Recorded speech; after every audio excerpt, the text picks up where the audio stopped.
Olá, seja muito bem-vindo ao último episódio de 2025 do podcast da Archer Education, em parceria com o Jornal da Orla, diretamente da Baixada Santista, no centro de Santos. Ao longo de 2025, passamos por conversas relevantes, provocativas e estratégicas sobre os rumos do agro, o mercado de commodities e políticas públicas. E já deixamos aqui um convite para você, caro espectador. Em janeiro de 2026 estaremos de volta com temas e convidados relevantes que fazem a diferença. Para encerrar o ano de 2025 com conteúdo de peso, temos a honra de receber um dos nomes mais respeitados do agronegócio brasileiro, Guilherme Bastos, coordenador da FGV Agro. Guilherme é engenheiro agrônomo, mestre em economia pela Exalc, mestre também pela Universidade de Maryland e tem mais de 30 anos de experiência em inteligência de mercado, planejamento estratégico, logística, armazenagem, políticas públicas, com passagens relevantes e marcantes em multinacionais, no setor privado nacional e no setor público. Guilherme foi presidente do Conselho de Administração da Embrapa, secretário de Política Agrícola do Ministério da Agricultura e presidente da Conab. Hoje, à frente da FGV Agro, Guilherme continua contribuindo com a formulação técnica e analítica nas principais discussões que moldam o futuro do agro do Brasil. No episódio de hoje, vamos refletir sobre desafios estruturais da política agrícola, o crédito, o seguro rural, a importância dos dados para as decisões públicas e privadas, o papel das instituições na construção de um setor mais resiliente e sustentável. Fique conosco e aproveite essa conversa que fecha o ano com a profundidade e a inteligência que o agro merece. Antes de passar a palavra para o Guilherme, gostaria de anunciar que teremos em nossa bancada, para ajudar o debate, o jornalista de agro Antônio Resch Medrano. Então, já vou passar para você, Guilherme, uma pergunta. Qual que é o papel da educação no agro brasileiro? Bom, Luiz Cláudio, muito obrigado aí pelo convite. Antônio, um prazer estar aqui com vocês. Bom, uma pergunta ampla, mas a gente mostra que o papel da educação é fundamental nesse setor que a cada ano cresce, adota mais tecnologia, né? Está na fronteira aí dos setores em termos de questões tecnológicas. Portanto, é um setor que está em transformação, é um setor que continua crescendo. Então, você tem que realmente estar acompanhando a evolução, a dinâmica desse setor. E isso nas diversas áreas, quer dizer, não só tecnologia, mas a questão que a gente trabalha aí com a parte de mercados, né? O que o produtor precisa cada vez mais trabalhar em termos de gestão de risco da sua propriedade, né? Tem as questões legais, né? Temos regularizações aí que o setor tem que fazer, né, em função de questões ambientais. Então, enfim, é um setor, eu diria, que está nessa constante transformação e o elemento de educação, seja ele básico, médio ou superior, é extremamente importante. Então, eu diria lá na Fundação Getúlio Vargas, né, a gente tem tocado, né, os cursos, os MBAs, com ênfase em agronegócio, sendo coordenados pelo professor Sirigatti e pelo Luciano também Rodrigues. E temos também aberto a possibilidade de fazer cursos mais curtos, executivos, né, com uma carga horária, nem todo mundo tem tempo de se dedicar para um MBA para poder fazer. E temos a intenção de retomar também um programa que infelizmente foi suspenso, que é o mestrado profissional em agronegócio. Então, com isso daí, a gente acha que consegue endereçar questões do tipo planejamento tributário na sucessão familiar, questão de logística, de commodities e de fertilizantes, FIAGROS, né? Essa parte todo dos novos títulos, a questão de seguro também, abrindo com o Observatório do Seguro Rural, que foi aberto esse ano, né? Que foi fundado esse ano, a ideia de você criar cursos de capacitação, não só para seguradoras, mas para corretoras, para peritos também. Então, tem aí uma série de possibilidades aí. Dentro da FGV ainda tem uma revista muito antiga de agronegócio, que foi a primeira, né? E ela ainda traz muito conteúdo importante, que é a agroanálise. Você queria falar um pouquinho dela, que eu acho que é importante, né? É gratuita e sempre toca vários pontos muito relevantes do agro, né? A agroanálise, ela está, como bem você colocou, Luiz Cláudio, ela está em circulação desde 1978, né?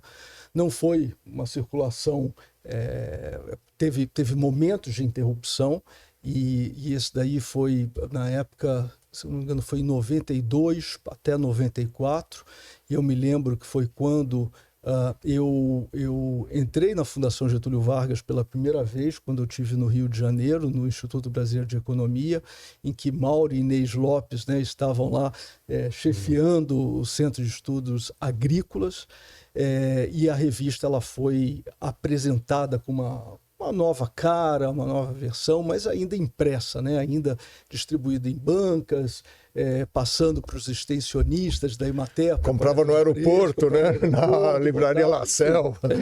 Isso, tinha exatamente, na La Selva. Então, e ela, ela foi mudando, né, ao longo do tempo. Ela, em 2006, ela veio para São Paulo, né, ficando administrada no âmbito da Escola de Administração de São Paulo, da EASP, e ela passou também por algumas mudanças, né? Então, assim que eu entrei, eu assumi a coordenação do FGV Agro, né, em maio de 2023, foi a convite do ministro, do professor sempre Roberto Rodrigues, que se aposentou. Em 2022, ele agora está como professor emérito, a sala dele continua lá e a atividade dele continua intensa, como se não tivesse contribuindo. Sempre contribuindo. Mas, enfim, quando eu assumi, ela já estava num formato já digital, em PDF, e agora, esse ano, nós resolvemos ousar um pouco mais, ela passou a ser um portal, né, colocando artigos mais enxutos, mais diretos, e havendo dessa maneira uma interação maior com o público, e podendo também saber como é que está atingindo, né, os temas e as análises da revista. Quem quiser acessar a revista é www.agroanálise.fgv.br, ou entra pelo agro.fgv.br, ou põe no Google lá, agroanálise. Tem lá a revista, tem uma base também com um repositório das revistas antigas, então todas lá. Claro que sempre a inteligência artificial, quem sabe no futuro, vai ajudar a gente a catalogar tudo que está em PDF lá atrás, para a gente poder colocar à disposição dos leitores. Nossa, tem muito material, Guilherme, e eu nas minhas aulas, no MBA da FGV, eu uso como bibliografia os artigos da agroanálise, porque são, né, interessantes, e são artigos curtos, né? E são atemporais, né? Eles vão, então, na hora que você fala que você faz uma coletânea desses artigos, você tem um retrato do que foi a evolução de determinado tema ao longo do tempo. Então, eu acho que isso é muito válido. Você quer que eu fale, Luiz? Faz uma pergunta aí. Duas coisas eu queria detalhar aqui. Primeiro que você fez a pergunta para o Guilherme, que é a pergunta para o Brasil, né? Como é que você resolve o Brasil? Com a educação, né? Não é só o agro, né? É o país inteiro. Bom, mas só para não deixar passar. Quanto à agroanálise, eu fiz durante muitos anos, quando era o Regis Alimando, que era carioca, eu fazia aquela página de entrevista. Mas muitos anos eu fiz aquelas duas. É um ping-pong, né? Que a gente chama. No início da revista. Eu não sabia que ela tinha virado digital. Foi agora, faz um ano. Vou dar uma sapiada, como se fala, para procurar. Eu queria te perguntar um negócio, Guilherme. Você já passou pelo Ministério da Agricultura, conhece aquela engrenagem toda. O que impede que o Brasil tenha uma política agrícola, digamos, de... Fala 5 anos, vai falar Farm Act americana, mas por que não temos uma política de 3, 6 anos que dá mais previsibilidade? O que impede isso? Olha, uma boa pergunta, Antônio. Na verdade, o que a gente tem é temos uma questão orçamentária, né? O orçamento, você tem a PELOA e depois você tem a Lei de Diretrizes Orçamentárias, que são votadas anualmente. Então, isso é como se você zerasse ano após ano. Nós temos, é claro, o plano plurianual, que o governo sempre tem que revisitar, né? E esse plano plurianual, ele é uma peça, eu diria, mais estratégica. Só que ele poderia ser regulamentado, né? Poderia ser regulamentado e aí você prever e encaixar um plano plurianual. A gente também tem que ver que a questão de definir um plano plurianual significa que você também precisa ter uma boa consistência em modelagem, porque você tem que prever o que a agricultura vai precisar, né, para os próximos 4, 5 anos, seja lá como você fizer. E nisso daí você tem realmente que ter essa calibragem bem feita, né? Claro que podem ter acidentes de caminho, como aconteceu a pandemia, onde aí você tem que dispor de recursos adicionais para isso. Mas eu diria que esse daí é um tema, que, inclusive o Luiz Cláudio vai participar com a gente vai discutir o futuro do financiamento do agro, onde esse é um tema que vai ser trazido à tona, né, mostrando exatamente o que precisa, em termos de peça de estrutura orçamentária, o que precisa ser feito para essa plurianualidade ela acontecer. O que seria muito bom para o setor, dado que é um setor que tem ciclos econômicos, né? E aí não só as culturas anuais, mas a gente tem as semi-permanentes, tem as permanentes. Então, é muito bom que o setor ele possa fazer, né, um pouco mais de planejamento em cima do que o governo ele pode suprir para essa política. Deixa eu só acrescentar uma coisinha mais. Eu li, acho que foi o ano passado, ano retrasado, tem uma coisa meio complicada que eu não entendo, você seguramente entende. Tem uma história do agro que o orçamento, que o plano agro é apresentado no meio do ano e aí no fim do ano zera tudo. Como é que é essa história? Eu não consigo entender isso aí. Não. Você sabe como é que é? Sim, mas ele tem uma história para isso, né? Tem. Não, o Plano Safra, né, ele está já desde 2002, 2003, né, em que ele está nesse modo, né? A gente tem que lembrar que até uns 15 anos atrás, né, você ainda tinha uma safra de verão muito forte. Essa safrinha do milho ou a safra de inverno sempre representou muito pouco. Só que esse jogo virou. Hoje a safra de milho está quase encostando na soja, né? O milho com previsão aí de 145 milhões de toneladas, quase que encostando na soja, que está em 175, 180, e vem mais toda a safra de inverno. Então, realmente, o que a gente fala é que faz sentido o plano safra deixar de ser um plano a ser anunciado no meio do ano, né? Porque agora você praticamente tem a agricultura, e a agricultura tropical com toda a tecnologia trazida pela Embrapa e outros institutos de pesquisa, permite que a gente produza o ano todo, né? Essa era a motivação, né? O segundo semestre eram as chuvas, safra de verão, isso, onde tinha maior produção. Você plantava soja e milho, setembro, outubro, arroz, etc. Setembro, e colhia em março, abril, às vezes maio, né? Safras agora grandes. É o ano todo. Isso. É o ano todo. Mudou, né? Mudou. O que acontece nesse processo de definição do Plano Safra é que o Plano Safra, ele sendo definido em termos de tamanho, de volume de recursos a ser disponibilizado na metade do ano, significa que esse orçamento, do que vai estar no orçamento do governo para a subvenção da taxa de juros, ele já está definido. Ele já foi definido na definição do orçamento do ano seguinte, que é no segundo semestre de cada ano. Então, é muito importante, por isso que seria muito importante realmente pensar num plano safra que acompanhasse a peça orçamentária para que você possa haver, de fato, a alocação que você precisa no tamanho que você precisa para a safra. Aí eu acho que a gente começa. E isso daí, esse acerto ele vai ser muito importante, inclusive para pensar em termos de plano plurianual. Exatamente, quer dizer, teria mais aderência, né? Sim. Quer dizer, todo mundo conversando sobre a peça orçamentária, né?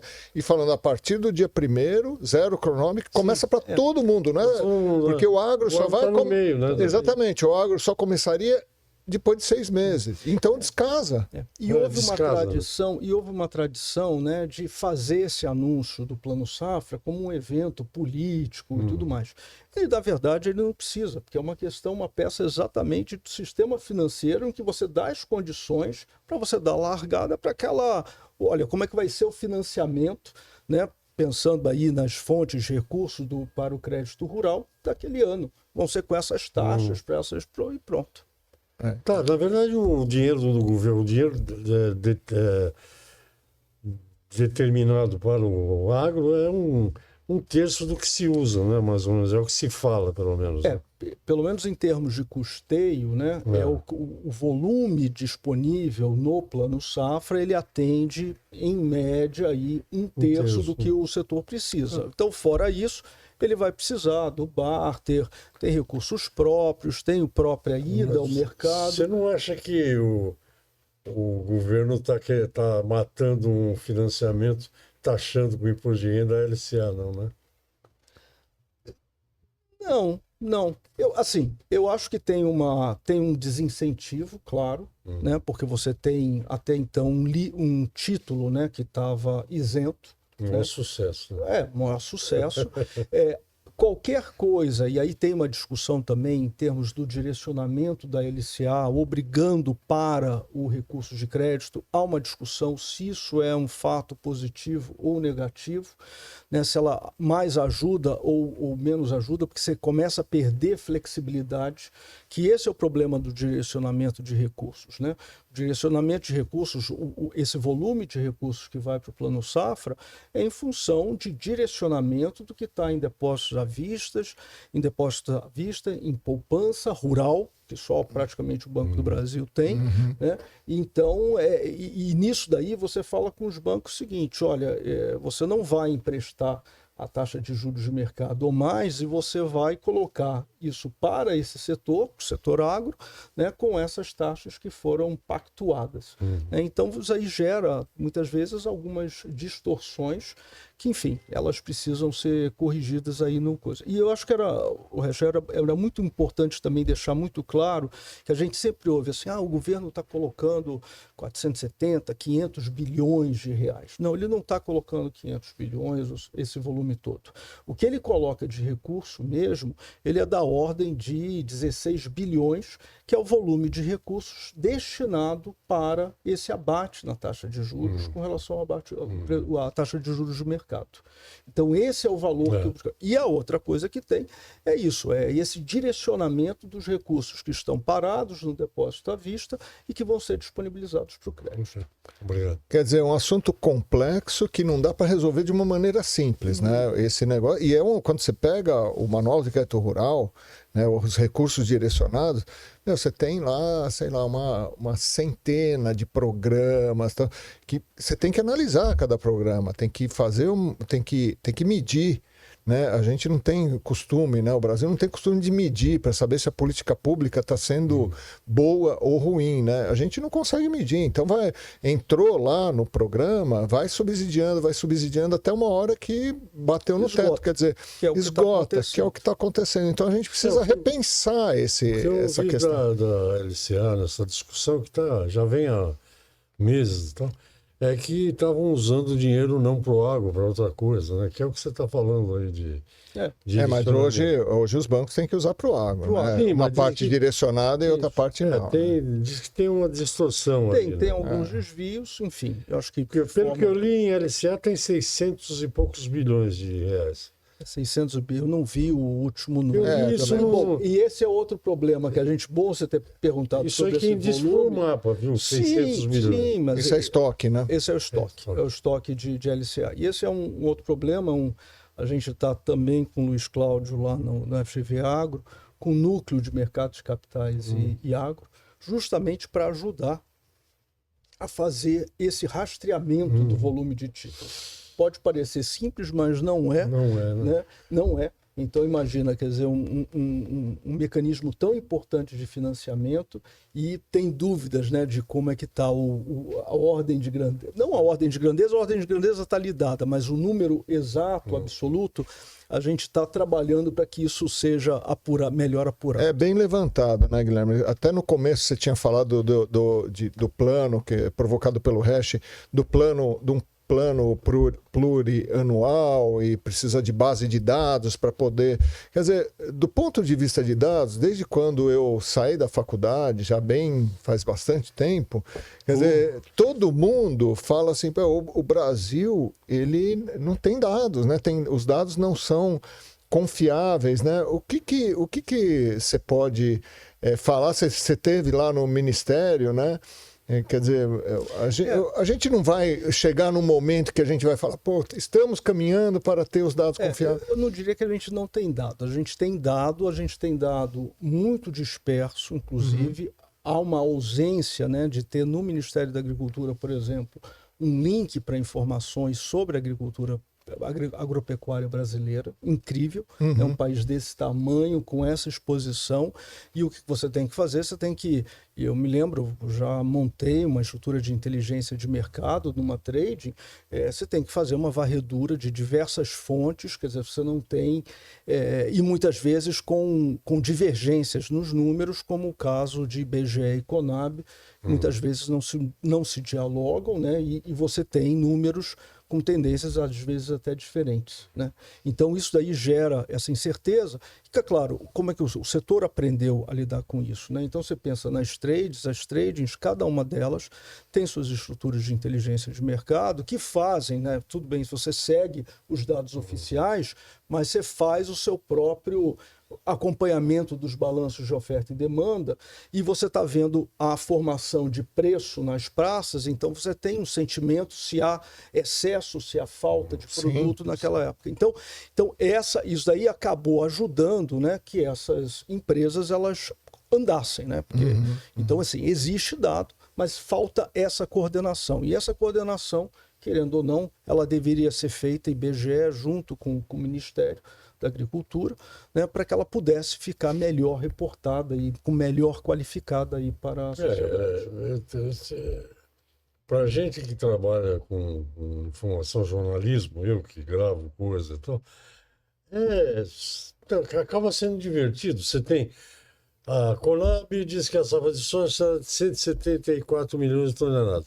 No dia seguinte, o IBGE diz que é 165. É isso. Os dois são do governo, né? Uma coisa meio sem sentido. Sem sentido, né? Mas no café também, né, Hash? Você que acompanha muito o café. O Departamento de Agricultura americano, nesse ponto, tudo bem que é o maior departamento de agricultura do mundo, né? Tem mais de 100 mil funcionários. Mas é o que eles falam, ponto final, acabou. Aqui não. A última estimativa de café, por exemplo, o banco lá, do holandês lá. Do Rabobank. De café, por exemplo, diz que vamos crescer 13%. A próxima safra será de 70 milhões de sacas. Esse aí é um pouco enfim, é o desafio dessas inteligências de mercado. Como eu disse, no Brasil, por exemplo, não existe um balanço de oferta e demanda de café, porque há uma grande dúvida em relação aos estoques e há uma grande dúvida em relação ao consumo de café, né? Então, eu me lembro quando eu estava na Conab, eu falei assim, gente, a gente precisa montar um balanço. Como é que eu vou definir política de garantia de preço mínimo se eu não sei o quanto que realmente tem na praça? Então, precisa ter isso. Mas, enfim, esse que eu falo, o Brasil, ele nesse aspecto, ele não é um país ainda consolidado em termos de dados, em termos de estatísticas. Então sempre rolou, e aí aquele negócio há 30 anos atrás, o Brasil tinha exposição em algumas commodities, mas não essa ampla frente que ele tem agora, né? Sendo realmente alfinetando diversos mercados concorrentes. Então, hoje ele está muito mais nesse palco, né, onde ele tem que cuidar melhor da casa. Não tem dúvida nenhuma. Então, essa questão de você dar 2 números diferentes, isso aí, inclusive, até em termos de planejamento de setor, é um problema. Por exemplo, a outra coisa, tamanho de rebanho no Brasil. As diferenças são enormes. A gente está falando de 30, 40 milhões de cabeças. Então, não é qualquer diferença. Então, isso tem que ser visto realmente com mais seriedade. Precisa também que as políticas públicas, de uma certa maneira, da forma como elas estão sendo construídas, que elas coletem mais informação dos beneficiários. Então, beneficiário do tipo produtor, quer dizer, eu tenho que saber o que ele está produzindo, como é que ele está produzindo, eu tenho que ter um mínimo de informação para poder fazer, como o Luiz Cláudio falou, uma avaliação depois. Eu acho também. Fala. Não. Ô, Guilherme. Eu ia passar para outro assunto. Não, eu vou passar para outro assunto. Então... Deixa eu falar um pouco de risco, né? Quando a gente... E eu tenho abordado muito esse assunto até na própria Agranálise, nos locais que eu escrevo.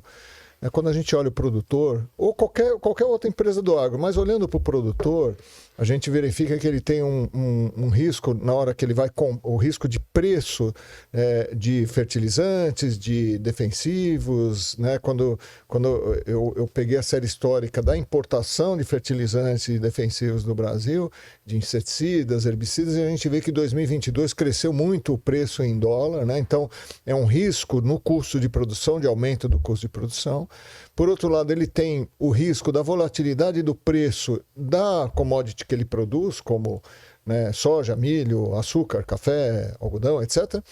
E depois ele tem o risco da volatilidade da produtividade. Quer dizer, então, quando você analisa o produtor do ponto de vista de... Fora outros riscos, outros demais riscos, né?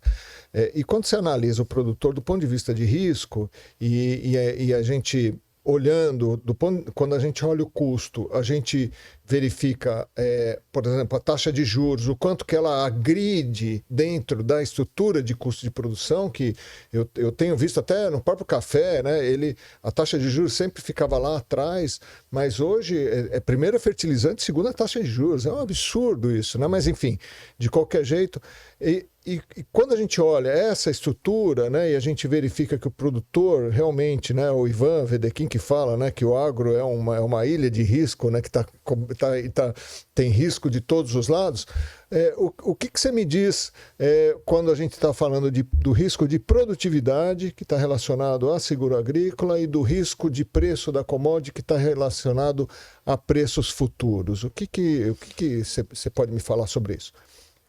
Eu comentei sobre a importância nesse mercado, quando você perguntou da parte de educação, a questão de gestão de risco dentro da propriedade, né? Então, você colocou muito bem o risco de produtividade, claro que não só produtividade, porque existem outros produtos de seguro que, inclusive, podem pegar a parte de produtividade e preço, né? Então, seja um seguro de margem, um seguro de custo, enfim, aí existem outras modalidades, mas isso daí, de fato, precisa, e a gente tem visto, no caso da política de seguro no Brasil, uma decrescente em termos de recursos disponíveis para a subvenção ao prêmio, que é importante não só no Brasil, mas em todos os países no mundo, inclusive países em que tiraram a subvenção ao prêmio de seguro, mostraram uma trajetória descendente na utilização, na cobertura do seguro. Guilherme, quer dizer, focando nesse risco de produtividade no seguro,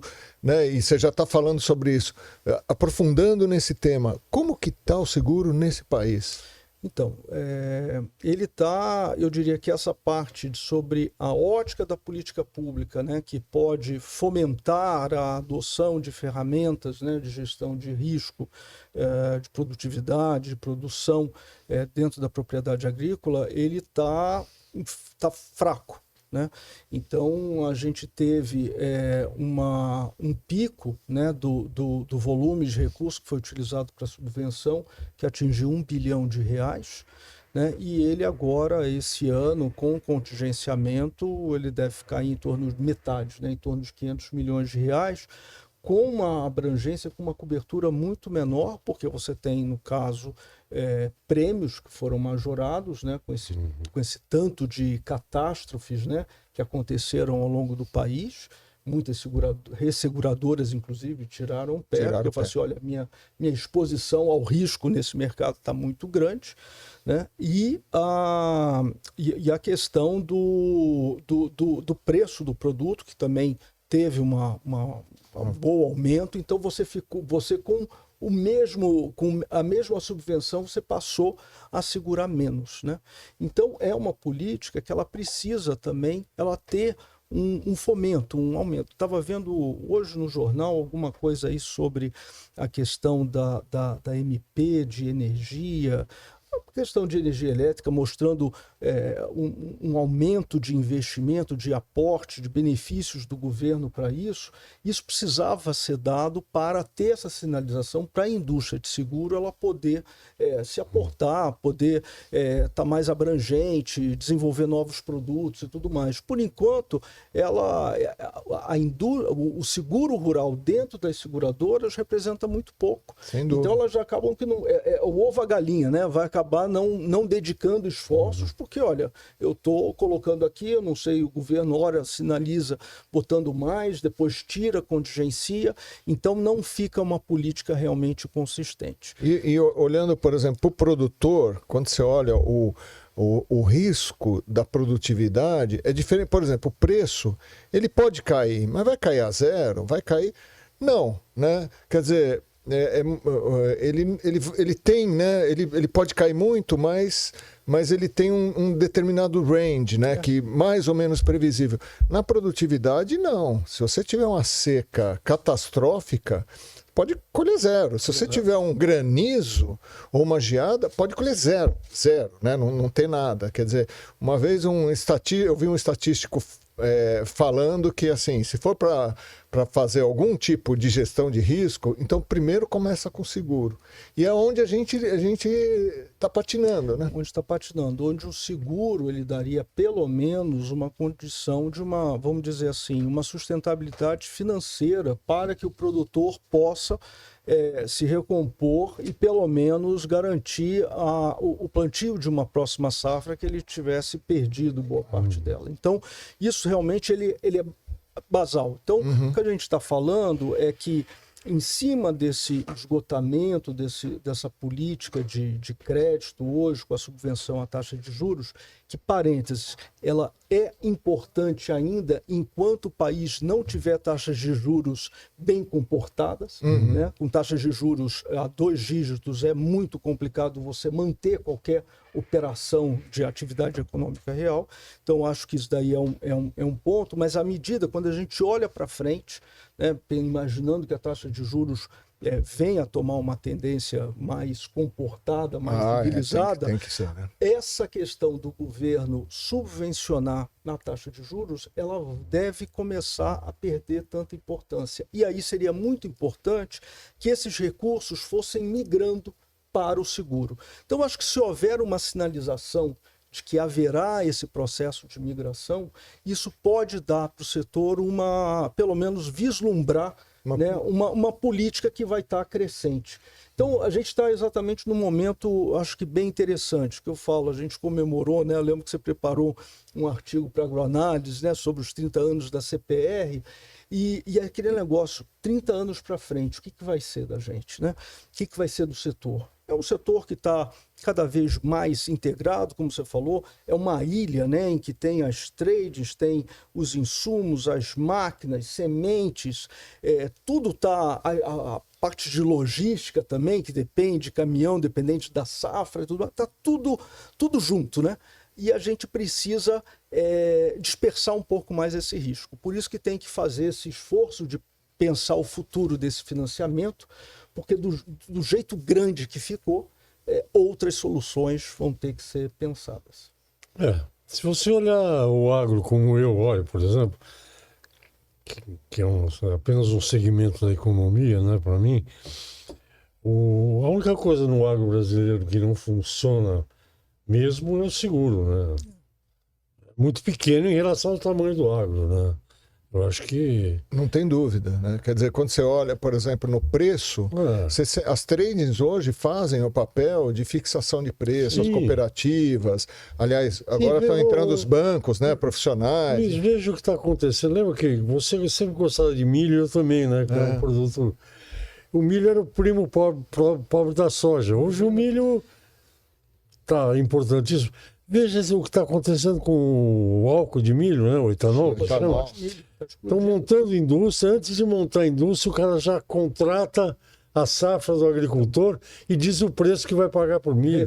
Isso, só para o preço tem solução. Isso é importantíssimo. Então, o pessoal muitas vezes fala assim, porque tudo está sendo sojificado, o milho, os grandes commodities. Só que são essas grandes commodities que contratam antecipadamente a produção.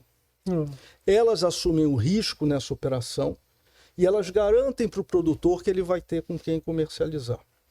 Que é isso que não passa muitas vezes pelas outras culturas, que o pessoal fala, a parte do hortifruti e tudo mais, fazer cadeias integradas, podendo contratar antecipadamente desse produtor e inseri-lo realmente na cadeia. Porque geralmente é como o milho fazia, da mão para a boca. Né? O milho produzia milho verão, vinham a indústria de aves e suínos, comprava, né, estocava lá e tinha lá o seu alimento. Acontece que na indústria de aves e suínos, eles apanharam quando teve aquela alta do milho e aprenderam. Exatamente. Aí passaram a... Porque eles compravam pelo valor do saco. Isso. E eles aprenderam trazendo traders para as mesas de operação. Sem dúvida. Então eles começaram... na porrada, na dor. Na dor.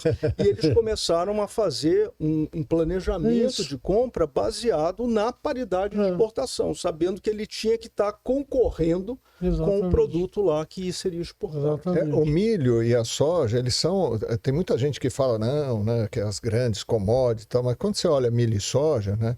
Aliás, quando você vai no supermercado e compra coxa e sobrecoxa de frango a R$10 o quilo, né, o que não é caro, né? O de suíno, né? Os cortes de suíno, que é um terço da carne. Quer dizer, ali dentro dessas carnes tem muito farelo, a maioria farelo de soja e milho, né? Quer dizer, e aí você está olhando, quando você fala da integração das cadeias, você está falando das carnes, você está falando do fubá, você está falando do óleo de soja, né?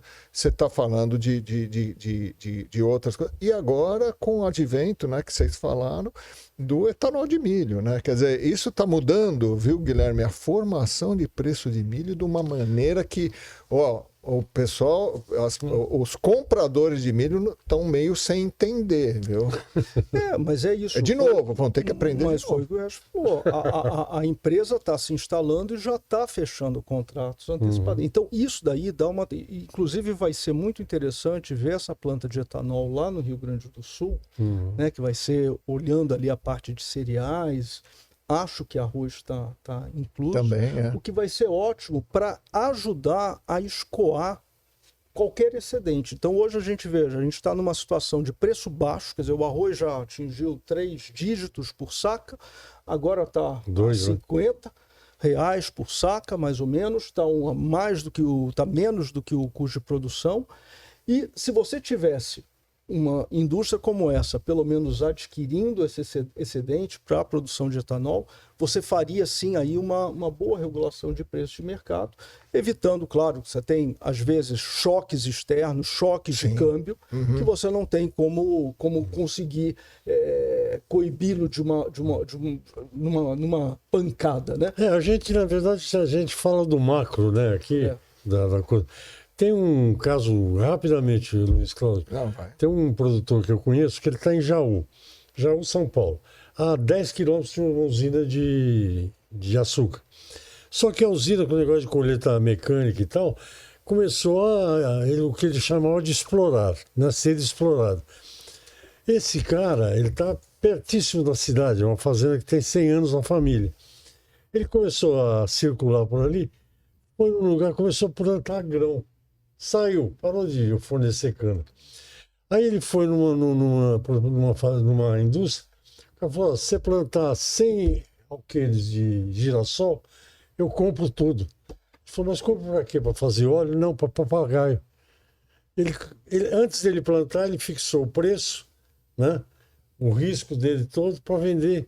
Como ração para... Girassol para papagaio comer. Então, a gente fala no macro, mas tem os micro que resolvem as coisas desse jeito que o Guilherme está dizendo. Integrando tudo. Integrando tudo. Esse domingo agora, no Globo Rural, estava lá falando exatamente sobre os pequenos produtores na região de Sorriso, lá no Mato Grosso, e mostrando como eles estão encontrando seus caminhos para vender, quer dizer, produtos de altíssimo valor agregado, que são os hortifrutis, né, ali na coisa. Então, ali precisa realmente, eu diria que eles só não avançam com mais velocidade, porque ainda falta na cadeia varejista ou processadora, embaladora desses produtos, essa contratação desses produtores.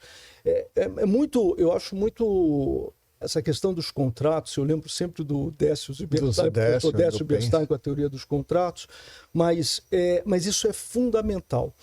Só para ver assim, você vai nos Estados Unidos, você vê aquela cadeia, né, Whole Foods, que é uma cadeia de orgânicos imensa em diversas coisas. Desculpa, essa cadeia, essa cadeia de varejo, ela só fica em pé se você tiver realmente uma cadeia muito bem formada antes dela para poder oferecer esses produtos com regularidade, qualidade de oferta.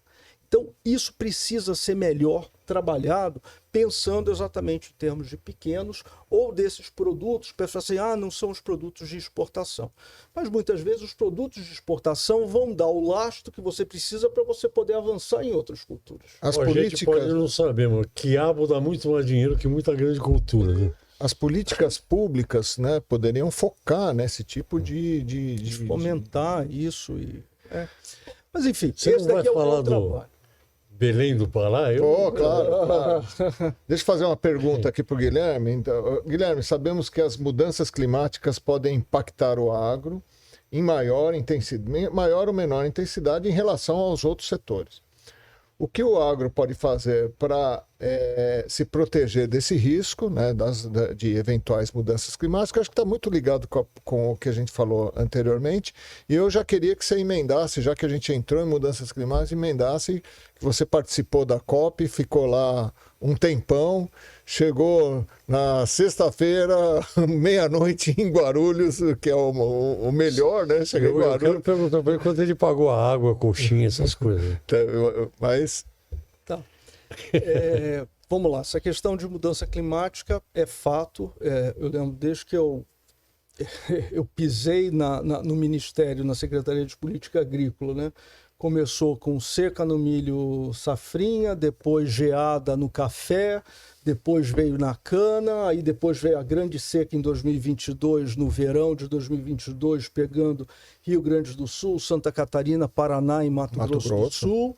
E aí depois avançou no ano seguinte também com seca de novo no Rio Grande do Sul, aí depois vem enchente no Rio Grande do Sul. Então, está aqui. Né? A gente está vendo uma série de eventos catastróficos, que é a característica desse risco climático sobre a agricultura, acontecendo ano após ano.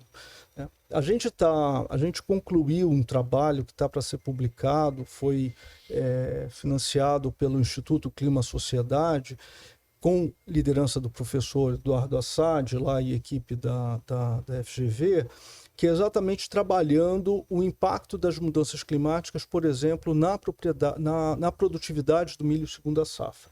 Então, olhando, fazendo cenários para 2050, para 2100, né? Então a gente nem imagina, mas pegando exatamente, olha, fazendo um corte agora, o que isso pode acontecer lá na frente, como é que vai ficar a mudança, né, de uso de uso do solo sobre essas culturas com essa previsão.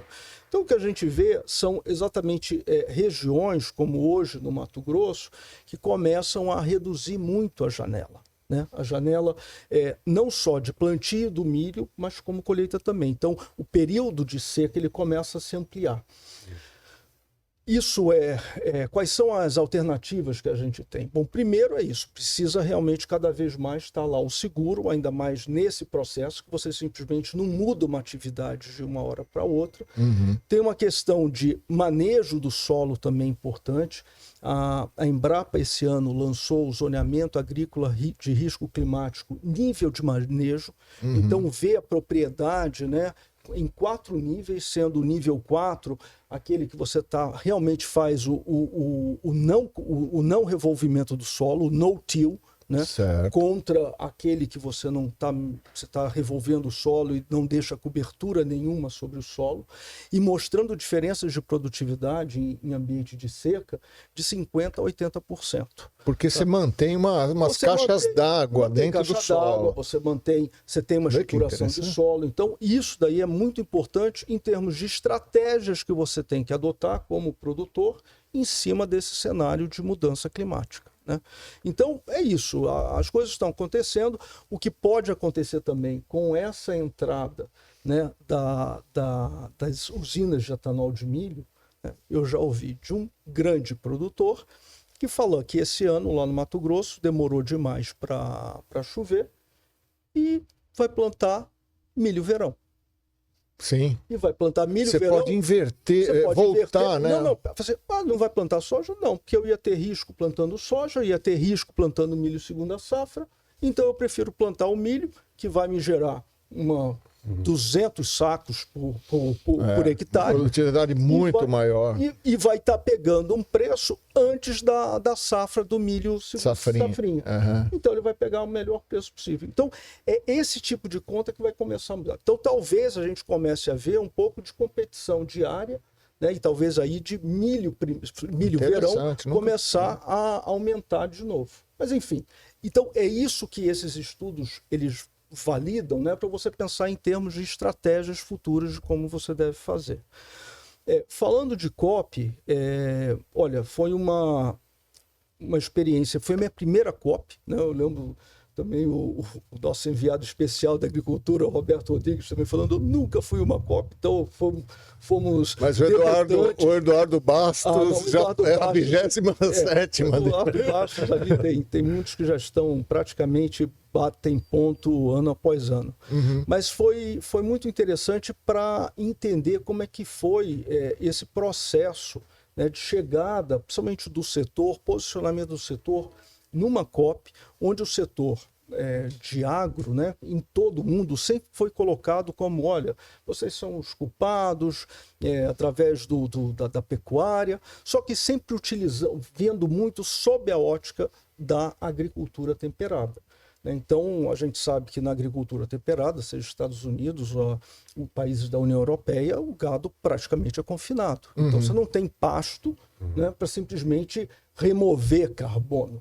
Aqui no Brasil, ao contrário, né? O que a gente tem de confinamento é muito pouco. Né? É muito pouco. Em relação ao todo, né? Em relação ao todo. Mas é pouco. Então, boa parte ainda é pasto, e pasto, se bem manejado, com intensificação e redução do período de abate, você pode ter, inclusive, remoção de carbono no sistema. Eu vi um estudo do próprio Eduardo Assad, né, naquele evento da Tem uma tabela mostrando exatamente isso. E aí, com outra coisa, utilizando as nossas bases de dados e não as bases que estão lá postadas no mercado internacional, na comunidade internacional. Então a gente consegue mostrar realmente por isso que é muito importante, de novo, a gente falar nessa questão de dados. Até para o Brasil se defender e se posicionar melhor a esse tema, a gente precisa avançar nessa comunicação, mas uma comunicação baseada em dados. Né? No café também tem isso. Oi? No café também, mais tira do que nem a pecuária. Sim. Então isso precisa ser demonstrado. Então isso daí é um trabalho que nós lá do FGV Agro, com o Observatório da Bioeconomia, com a equipe, tem feito esse trabalho. Né? Ano passado fizemos uma parceria, uma aliança com Embrapa e com o Cicarbo, né, o Centro de Carbono lá da USP, que está lá na Exalc, para exatamente trabalhar uma curadoria dessas métricas, desses fatores de emissão e de remoção. O que a gente precisa na agricultura tropical é ver o balanço. Né? Então não é só o que emite, mas o que remove também, para botar isso. Bom, então, assim, foi muito diante dessa questão de como que o agro estava vendo, que ele que desmata e tudo mais, estava havendo eu diria, um incômodo do setor, falou assim, puxa, a gente vai para lá, vamos apanhar. E cada um fazendo o seu trabalho, cada instituto de pesquisa fazendo, assim, puxa, está uma zona isso, cada um indo para o lado. Bom, começou a partir do início do ano processo de tentativa de coordenação. Até que veio, né, o Roberto sendo anunciado pelo André Corrêa do Lago como enviado especial. E não teve melhor escolha no meu ponto de vista, não é porque eu trabalho ao lado dele, mas uma figura incrível, mas o Roberto é uma figura articuladora, né, coordenadora, o setor todo olha nele como sendo um ponto de contato, e isso daí foi muito importante para começar essa coordenação. Então o Roberto, com isso daí, eu preciso da ajuda de vocês para eu poder me preparar para essa COP, ele acabou montando um relatório que era o seguinte, olha, eu preciso olhar tudo que as associações, institutos, ONGs estão fazendo, estão pedindo, né, com relação à COP, e vamos colocar isso num documento único, para que eu tenha pelo menos alguns pontos que sejam comuns para anunciar ao presidente da COP, o embaixador Corrêa do Lago, André Corrêa do Lago, para que ele tenha isso em mente e leve nas negociações. Então foi isso que foi feito. Colocou a equipe lá, coordenado pela Adriana Brondani, né, que fez todo esse mapeamento. Foram mais de 50 entregas que foram feitas para eles poderem fazer essa compilação, e saiu, depois eu passo para vocês o QR Code com todo o trabalho, e isso foi efetivamente entregue. Então isso aí começou a dar um endireitamento nessa coordenação. Paralelamente a isso, o próprio Instituto Clima Sociedade, que tem financiado alguns projetos conosco, ele começou a também ver o seguinte, olha, ele trabalhou com diversos institutos de pesquisa ao mesmo tempo para resultados da COP. Só que nós nos conhecemos e a gente se fala. Marcelo Brito, Marcos Bianchi, Rodrigo Lima, André Guimarães. Então a gente está sempre nos mesmos fóruns. Eu falo assim, você está fazendo isso também? E aí começava assim, pô, mas o que você vai fazer? Será que vai conflitar? Então juntou-se pela primeira vez no Brasil uma rede de institutos de pesquisa. Uma consolidação que a gente está chamando de rede de inteligência em agricultura e clima, né, que foi, inclusive, apresentada na COP, lá na AgriZone. Tá? Então, a AgriZone da Embrapa. O que é a AgriZone da Embrapa? Também foi outro processo liderado pela Embrapa, patrocinado pela CNA, OCB, OCP, né, de fertilizantes e mais outras empresas, para dentro a Embrapa tem uma unidade da Embrapa Amazônia Oriental que fica dentro de Belém. Dentro de Belém. São 2.000 hectares. Caramba. Então você imagina, um negócio imenso. E a parte que tem, onde está o centro mesmo, toda a estrutura administrativa lá e alguns laboratórios, está aí a uns 4,5 km, 5 km do evento da COP, né, da Blue Zone e Green Zone. Blue Zone é onde tem as negociações e Green Zone onde tem setor privado e organizações da sociedade civil aberta ao público. Então, foi um case, porque gerou nesse momento de COP, a COP começou no dia 10 de novembro e terminou agora na sexta-feira, dia 22. Quer dizer, terminou mesmo, foi no sábado, quando houve o anúncio, o fechamento, né, das negociações pelo embaixador André Corrêa do Lago. Mas durante esse período, lá na Embrapa, eles tiveram 25 mil visitantes. Nossa! 25 mil visitantes. E fazendo o quê? Mostrando a nossa agricultura tropical na prática, né? Resultados de campo, mostrando o sistema de integração lavoura-pecuária, a profundidade das nossas raízes. Nossa, aquela foto que você mostrou, impressionante. Impressionante. Então, isso daí deu uma vida, porque foram diversas comitivas internacionais. O presidente da COP esteve lá, né? Então, você teve realmente uma abrangência de olhar. Isso é agricultura tropical brasileira, com ciência, com resultado e demonstrando. E que não é só para uma categoria de produtor.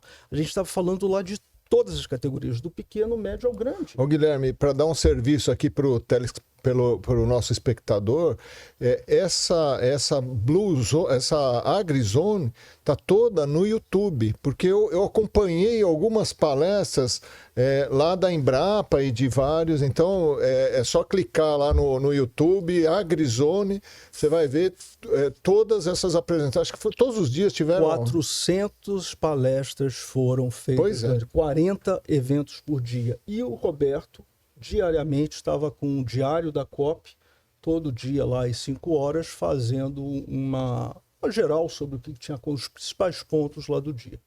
Então eu diria o seguinte, a COP sempre é um processo, imagina você botar quase que 200% e mais de 150 países para negociar, não é fácil, né? Então sempre eu acho que os avanços são muito tímidos, mas eu diria que a forma como o agro se comportou dessa vez com com essas coordenações da pesquisa, com essas coordenações entre associações, né, com essa coordenação dentro do, eu diria, um tripé, setor público, setor privado e o setor de academia e ciência juntos, é o que garantiu realmente levar o tom. E para lembrar que temos, a presidência da COP, pelo Brasil, ela só se encerra agora na próxima COP31, que vai ser na Turquia.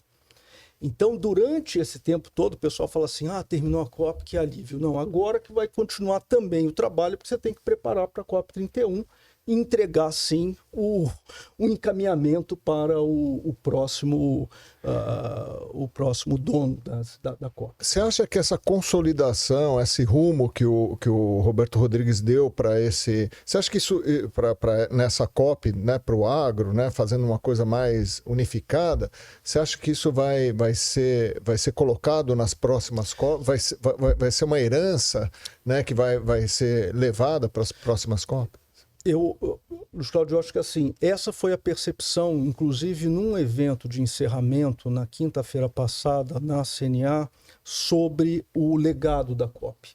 Vai tocar uma coisa, mas a gente pode continuar aqui. E lá tínhamos 2 representantes, uma representante da Organização Mundial dos Produtores, World Farmer Organization, e o representante do ICA.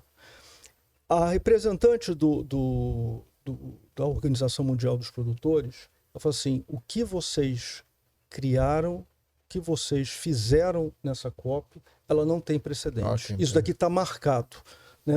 Dentro de todos os países produtores que a gente... E ela é uma organização cujo tema principal é fazer essa coordenação de demandas em diversos países com produção agrícola, para inserir nas negociações. Então, ela viu como um marco e lembrou muito bem, vocês têm um ano pela frente ainda de trabalho para vocês consolidarem isso. E vocês, com certeza, vocês estão na liderança do que se fez com a agricultura. Então, assim, isso dá uma assim, é uma certeza de que esse foi um resultado, eu diria, muito positivo para o setor. Não diria que assim, o setor agora está ilibado e tudo mais. Não, não é isso. Mas mostrou o que nós estamos fazendo já há muito tempo e que o mundo pode vir aqui presencialmente ver. 25 mil pessoas passando de lá, de todas as nacionalidades, e podendo enxergar com os olhos o que a nossa ciência tem contribuído para a agricultura tropical. Colocou a bola no chão, vamos dizer. Colocou a bola no chão e um pecuarista, num almoço que o Itaú BBA ofereceu lá, ele disse, saímos de jogo de várzea, estamos para a Champions League. Então, o setor não pode baixar a guarda, ele tem que se sofisticar, e aí geração de dados, informação relevante, para poder acompanhar essa nova toada. Legal. Guilherme, passou, você viu? Passa rapidinho, né? Então, obrigado pelo seu tempo, de ter vindo aqui falar. Hash também. Eu não sei, quer falar aí uns... Não, estou só ouvindo aqui, aprendendo só. Quer falar suas palavras finais aí, Resch? Eu vou convidar as pessoas para ver meu site, pode? Pode, claro. Então entra lá no www.programamercadofuturo.com.br. Um dia eu entrevisto aqui o Guilherme. Tete a tete, né? Tá bom? Guilherme, suas palavras finais. Não, Luiz, é isso. Temos muito trabalho pela frente e eu acho que o Brasil, a gente tem que aprender a utilizar mais a nossa prata da casa, né? Esse trabalho sobre o futuro das políticas do agro, eu acho que a gente está reunindo uma equipe de cabeças pensantes de diversas instituições.